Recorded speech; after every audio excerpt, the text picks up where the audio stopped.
Alathur Chittur taluk NSS യൂണിയന്റെ ആഭിമുഖ്യത്തിൽ രാമായണ പാരായണ മത്സരവും യൂണിയൻ എൻഡോമെന്റ് വിതരണവും നടത്തി.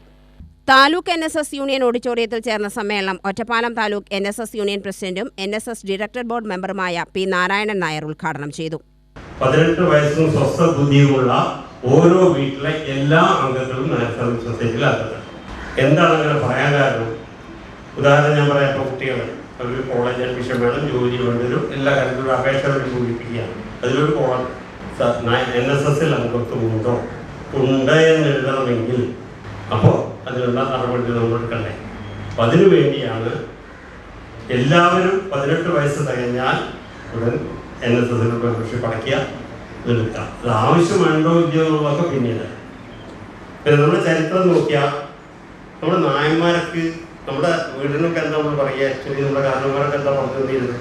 തറവാടല്ലേ. ഈ തറവാട് ആർക്കാണുള്ളത്? വേറെ ഏതെങ്കിലും ആൾക്കാർ ഞാൻ എൻ്റെ തറവാട്ടിലേക്ക് പറഞ്ഞു കേട്ടു. ഞാൻ എൻ്റെ തറവാട്ടിലേക്ക് ഒരു കുട്ടി തെറ്റ് ചെയ്താൽ ചോദിക്കും, ഈ കുട്ടി ഏത് തറവാട്ടിലേക്ക് വെക്കാം. അപ്പോൾ ആ തറവാടിനൊരു മഹത്വം ഉണ്ട് അല്ലേ? ആ മഹത്വം നിലനിർത്തേണ്ട ഉത്തരവാദിത്വം നമ്മളിലാണ്. ആ മഹത്വം നമ്മൾ നിലനിർത്തണം. കാരണം എന്തൊരു കാര്യമുണ്ടെങ്കിലും നായരില്ലാത്തൊരു കാര്യമില്ല. എല്ലാ കാര്യവും തുടങ്ങാനും പ്രവർത്തിക്കാനും നായന്മാർ മാത്രമേ ഉള്ളൂ. പക്ഷെ അതിൻ്റെ റിസൾട്ട് വരുന്ന സമയത്ത് അത് പറയാൻ ഒരുപടി ആൾക്കാരുണ്ടാവും.